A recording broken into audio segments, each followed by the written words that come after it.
આજે 24મી માર્ચ 2026માં વિધાનસભાના સત્રનો દિવસ છે. આજે રાજ્યના નાણામંત્રીશ્રીએ વિનિયોગ વિધેયક રજૂ કર્યું, ગુજરાત સરકારના બજેટનું વિધેયક.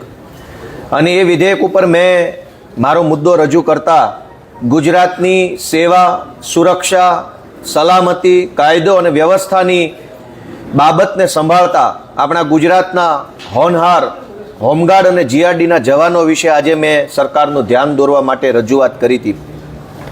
આપણા રાજ્યમાં હોમગાર્ડ જવાનો પોલીસ સાથે ખભે ખભો મિલાવી કામ કરે છે અને જીઆરડીના જવાનો પણ લગભગ પોલીસ જેટલું જ કામ કરે છે.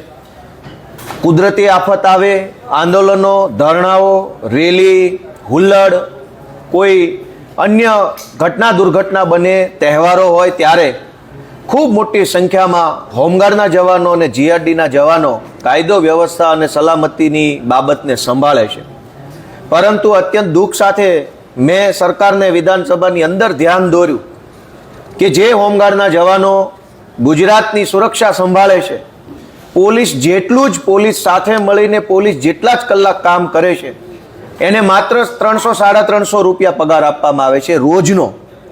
અને એ પણ 30 દિવસ માટે નહીં, જેટલા દિવસ એને કામે બોલાવે એટલા જ દિવસનો પગાર. જીઆરડી જવાનોને પણ 200 રૂપિયા રોજ આપવામાં આવે છે. 200 રૂપિયા તો હવે ખેતી મજૂરીમાંય નથી હાલતું. ખેતી મજૂરી જેવી કામ કરવાનું હોય એમાં પણ 500-600 રૂપિયા રોજ આપવામાં આવે છે રોજી રોટી માટે. સરકાર પોતે યુનિફોર્મ આપે છે, ભારતની રાષ્ટ્રીય ચિહ્ન, રાષ્ટ્રીય મુદ્રા એની ટોપી પર લાગે, બેલ્ટ ઉપર લાગે. અને એની ઇજ્જત શું?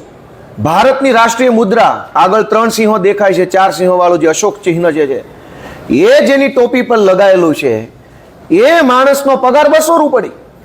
પાણીપુરીની લારી ખોલે તો અત્યારે વધારે પૈસા કમાય એવો માહોલ છે. મેં આજે અંદર રજૂઆત કરી કે આ આપણા હોમગાર્ડ જવાનો અમદાવાદ, રાજકોટ, વડોદરા, સુરત જેવા શહેરોમાં તો લગભગ 12 માસ હોમગાર્ડ જવાનો પોલીસ સાથે નોકરી કરે છે. અનેક હોમગાર્ડ જવાનો પોલીસ વાનનું ડ્રાઇવિંગ કરે છે દિવસ રાત. અનેક હોમગાર્ડ જવાનો ટ્રાફિક વ્યવસ્થા સંભાળે છે, આખો દિવસ ધુમાડો લેવાનો, કર્કશ હોર્નના અવાજો કાનમાં જાય, એટલી બધી શારીરિક યાતનાઓ ભોગવીને પણ હોમગાર્ડ જવાનો જ્યારે રાજ્યની વ્યવસ્થા સંભાળે છે ત્યારે આ હોમગાર્ડ અને જીઆરડીના જવાનોને પૂરો પગાર મળવો જોઈએ એવી રજૂઆત મેં વિધાનસભાના અંદર સરકારને કરી. મેં એક બીજી પણ એવી રજૂઆત કરી કે હોમગાર્ડની અંદર જે કમાન્ડન્ટ આવે છે, આ તમામ કમાન્ડન્ટોની રાજકીય નિમણૂક થાય છે. ખાસ કરીને ભાજપ પક્ષની અંદર હોદ્દો ધરાવતા હોય અથવા ભાજપની આગળ પાછળ ફરતા હોય એવા માણસોને કમાન્ડન્ટ બનાવવામાં આવે છે.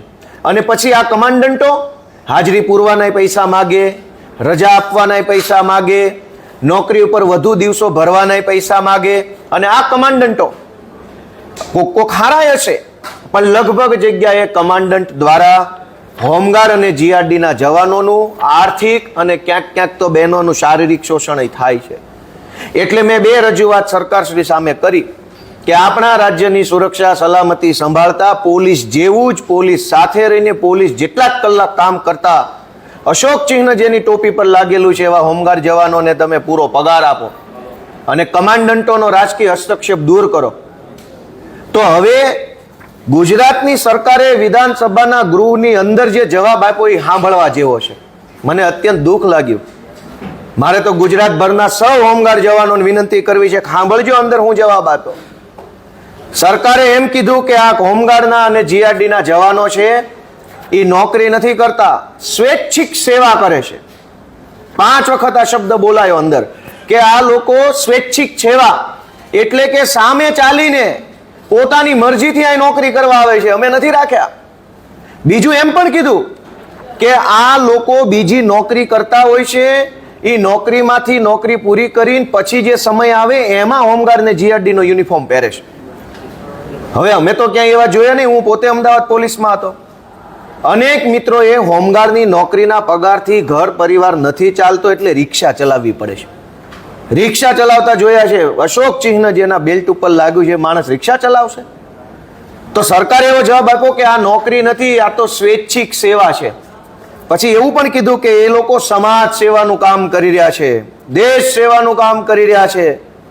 તો દેશ સેવા ખાલી હોમગાર્ડો જ કરશે? ધારાસભ્યો, સાંસદ સભ્યો, મુખ્યમંત્રી નહીં કરે? દેશ સેવા તો બધાની જવાબદારી છે. તો હોમગાર્ડનો પગાર 200 રૂપિયા, ધારાસભ્યનો પગાર 1.25 લાખ કેમ? એક બાજુ ગૃહમાં સમાન નાગરિક સંહિતાની મોટી મોટી ફિલોસોફી કરે છે સરકાર, તો હોમગાર્ડને દેશ સેવા કરવાનો પગાર 200 રૂપિયા, ધારાસભ્યને દેશ સેવા કરવાનો પગાર 1.25 લાખ રૂપિયા, મામલતદારને દેશ સેવા કરવાનો પગાર 1 લાખ રૂપિયા. આવું કેવું? યુસીસી ના નામે નાટક નખરા કરનારા ભાજપના લોકોના મોઢા પર આ તમાચો છે. આજે જે ચર્ચા થઈ છે કે તમે હોમગાર્ડ જવાનોનું શોષણ કરો છો, એને લૂંટી લ્યો છો, એનો પરિવારનું પણ ભરણ પોષણ ન થાય એવું હાવ મામૂલી 200 રૂપિયાનું વેતન આપો છો, ઉપરથી એમ કહો છો કે આ લોકો સમાજ સેવા કરે છે, સ્વૈચ્છિક આવેલા છે. સ્વૈચ્છિક શબ્દ વારંવાર બોલાયો અંદર. સ્વૈચ્છિક કોણ આવે ભાઈ? પૂરો પગાર એને કંઈક બીજી નોકરી મળતો હોય તો શું કામ હોમગાર્ડની નોકરી કરીને 200 રૂપિયા માટે ધુમાડો ખાય આખો દિવસ? નથી ક્યાંય કમાણીની વ્યવસ્થા, એટલે લાચારી વશ હોમગાર્ડમાં કદાચ આવે તો તમે ત્યાં એનું શોષણ કરો છો. એટલે આજે ગુજરાતના હોમગાર્ડ જવાનો અને જીઆરડી જવાનોને પૂરો પગાર આપવામાં આવે એવી મેં રજૂઆત કરી છે. ગોપાલભાઈ, તો લાગે છે 200 મળે છે અત્યારે, કેટલા મળવા જોઈએ જીઆરડી અને હોમગાર્ડ?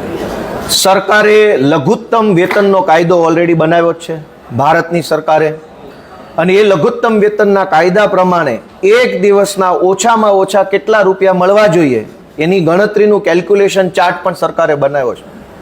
200 રૂપિયામાં તો આજકાલ શું આવે છે? એક સારા સિનેમાની ટિકિટ 200માં નથી આવતી. 200 રૂપિયામાં તો અહીંયા અમદાવાદથી વિસાવદર નથી જઈ શકાતું. તો 200 રૂપિયા જેવી રકમ માટે થઈ તમે યુનિફોર્મ પહેરેલા માણસને અપમાનિત કરો, એનું ગૌરવ હણાય, સ્વાભિમાન હણાય, એ માણસ સન્માન સાથે ન જીવી શકે એવી લાચારીમાં ન મૂકવા જોઈએ. અને પાછું એવું કીધું, તમે સમજો કે આ લોકો સમાજ સેવા કરે છે, દેશ સેવાનું કામ કરે છે, સ્વૈચ્છિક સેવા આપે છે. આવું કહેવામાં આવ્યું. સ્વૈચ્છિક સેવા હોમગાર્ડ આપશે તો કેબિનેટ મંત્રી પણ સ્વૈચ્છિક સેવા આપે ને આખા ભાજપના તમામ ધારાસભ્યો લખીને આપી દે પગાર નથી જોતો, અમે દેશ સેવા કરીએ. તમારે આખા પડીકા ખાઈ જવા છે અને હોમગાર્ડો પાસે દેશ સેવા કરાવી છે. તો આજે મેં કીધું ભાઈ હોમગાર્ડ 200 રૂપિયામાં દેશ સેવા કરી શકતો હોય તો ભાજપના તમામ ધારાસભ્યો 150 રૂપિયામાં દેશ સેવા કરે. આજે લખીને આપી દે વિધાનસભાના અધ્યક્ષને ભાજપના તમામ ધારાસભ્યો કે અમને 150 રૂપિયા મહિને આપજો. તમારે હોય એટલું બધું ખાઈ જવું છે અને દેશના રાજ્યના નાગરિકને લૂંટવા છે અને વાતો પાછા સમાન કાયદાની કરવી છે. આમાં ક્યાં સમાનતા આવી? એક પોલીસ કોન્સ્ટેબલ અને એક હોમગાર્ડ એક જ ડ્યુટી પોઈન્ટ ઉપર કામ કરતા હોય છે, બંને આખો સરખું કામ કરે છે. અમદાવાદના અનેક ટ્રાફિક પોઈન્ટ ઉપર, પોલીસ ચોકીઓમાં હોમગાર્ડ અને કોન્સ્ટેબલ એક સરખું કામ કરે છે. કલાકો એક સરખી, કામ એક સરખું, મહેનત એક સરખી, બળ બુદ્ધિ વાપરવાનું એક સરખું. હોમગાર્ડનો પગાર 200-300, કોન્સ્ટેબલનો 20,000, સિનિયર કોન્સ્ટેબલનો 35,000, હેર કોન્સ્ટેબલનો 50,000. આવું કેમ? આમાં ક્યાં સમાન કાયદો, સમાન નાગરિકતા આવી? એટલે આજે આ સમાન નાગરિકતાનો ભાંડો ફૂટ્યો છે. ગોપાલભાઈ, ઘણા બધા ધારાસભ્યો પોતાના પગારનો પણ લોકસેવામાં કામ કરતા હોય છે. હાર્દિક પટેલે પણ પોતાનો 3 વર્ષનો પગાર અંદાજે 43 લાખ રૂપિયા છે લોકસેવામાં વાપર્યો છે. સમાજ સેવા, છાત્રાલય, સોલાર પેનલ અને વિદ્યાર્થીની ફી માટે ખર્ચ્યા છે. ભાજપના ધારાસભ્યો પોતાનો પગાર સમાજ સેવા પાછળ વાપરવાની જે જાહેરાત કરે છે ને, મને એમ લાગે છે કે એ બહુ મોટું છળ કપટ છે. તમારી તો આખી સરકાર છે, કરપ્શન જ ખાલી બંધ કરી દો ને તો એ પગાર જનસેવાને વાપરવાને બદલે જનસેવાના પૈસા જ જનસેવામાં વપરાય.